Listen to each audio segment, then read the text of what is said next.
সবারই লড়াই, এ লড়াই বাংলার আপামর জনসাধারণের লড়াই, এ লড়াই হিন্দু, মুসলমান, শিখ, ইসাই, খ্রিস্টান, পার্সি, বৌদ্ধ, যাদব, ভূমিহার, কুর্মী সমস্ত সম্প্রদায়ের লড়াই। কী লড়াই? বাংলাকে এক রাখতে হবে, মমতা ব্যানার্জিকে মুখ্যমন্ত্রী করতে হবে।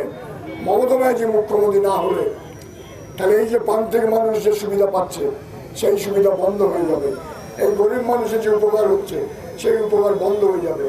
সুতরাং তাদের নিজেদের স্বার্থে, গরিব মানুষের স্বার্থে, প্রান্তিক মানুষের স্বার্থে, ছাত্র যুবক স্বার্থে, সমস্ত শিক্ষকগুলোর স্বার্থে আরেকবার মমতা ব্যানার্জির হাতে পশ্চিমবাংলা ভার তুলে দিতে হবে। যাদের কাছে কোনো রাজনৈতিক এজেন্ডা থাকে না, যাদের কাছে কাজের কোনো বিবরণ থাকে না, তারাই খালি ওইখান থেকে মানুষকে ডিভিয়েট করতে চায়, সেখান থেকে অন্যদিকে মানুষের মনকে নিয়ে নিতে চায়। তো সেই দিকে আমরা বিভ্রান্ত হব না।